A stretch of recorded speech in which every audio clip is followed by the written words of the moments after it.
أهلا بيكم في قناتنا. سؤال في بالي النهاردة هنجاوب على سؤال: ليه الدلافين بتحب البشر وليه مش بتهاجمهم زي القروش كده مثلا؟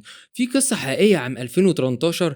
كانت مجموعة من الركاب في مركب بيتعرضوا لعاصفة قوية في سواحل البرتغال. الركاب اللي كانوا 6 أشخاص كانوا في رحلة بحرية وفجأة واجهوا عاصفة قوية ضربت المركب. العاصفة كانت قوية جدا لدرجة إن المركب اتقلبت والركاب لقوا نفسهم في المية الباردة، والأمواج كانت عالية جدًا لدرجة إنهم ما كانوش عارفين يتنفسوا.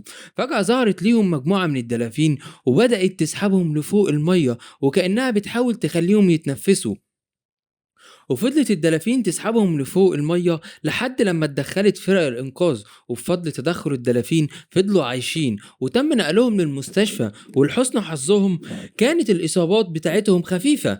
طيب، هي ليه الدلافين أنقذتهم من الموت؟ وليه الدلافين ما هجمتش عليهم أصلا؟ أهلا بيكم، دي قناة سؤال في بالي، والقناة دي معمولة علشان تجاوب على أي سؤال بيخطر في بالنا. هل الدلافين في الحقيقة كائنات مفترسة؟ طبعا الدلافين في الأساس حيوانات بحرية مفترسة، بس الدلافين بياكلوا الأسماك والحبار والرخويات، يعني زي ما القطط بتلعب بالفار الدلافين بتلعب بالأسماك لعب. ورغم إنها بتكون ودودة مع البشر إلا إنها مفترسة في طبيعتها الأساسية. ولو هتتكلم عن الذكاء في الدلافين، فالدلافين بتحتل المركبة التانية في الذكاء بعد الإنسان، وفي رأي تاني بيقول ممكن تكون المرتبة الأولى. الدلافين بتظهر قدرات عقلية مدهشة وسلوك غير عادي، وده بيساعدنا نتعرف على الحياة البرية ونفهم تفكير الحيوانات بشكل أعمق. الدلافين من أذكى الحيوانات على الأرض، وده لأن دماغها بيشتغل بطريقة مختلفة عن باقي الحيوانات. عندها قدرة تفكير مميز وبتقدر تتعرف على نفسها في المراية عكس باقي الحيوانات. فمثلا الكلاب أول لما يشوفوا نفسهم في المراية بيبدأوا يهربوا على طول وكأن في شخص تاني شافوهم مرة واحدة ظهر قدامهم. ونفس الكلام القطط بتبدأ تهاجم كأن في شخص قدامها. ده بيبين قد إيه عندها وعي بنفسها بشكل عالي عكس باقي الحيوانات. ده اللي بيخليها تتفاعل بشكل إيجابي مع البشر.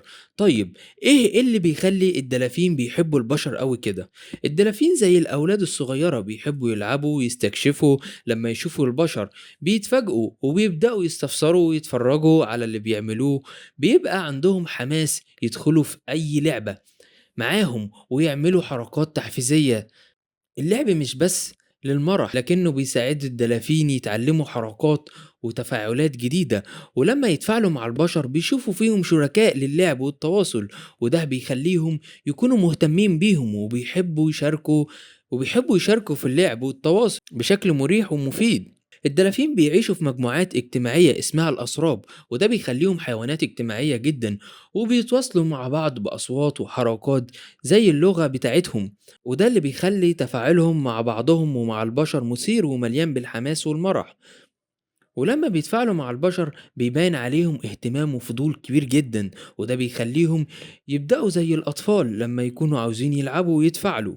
وبكده نكون وصلنا لنهاية الفيديو. نتمنى ان المعلومات اللي قدمناها تكون عجبتكم. لو عندكم اي استفسارات او اي مواضيع او اي سؤال حابين نتكلم عنها في الفيديوهات الجاية، ما تترددوش تكتبوا لنا في التعليقات. وما تنسوش تشتركوا في القناة وفعلوا جرس الاشعارات علشان يوصلكم كل فيديوهاتنا الجديدة اول باول. ولو عجبكم الفيديو اعملوا لايك وشير مع اصحابكم، ونشوفكم في الفيديو اللي جاي. سلام.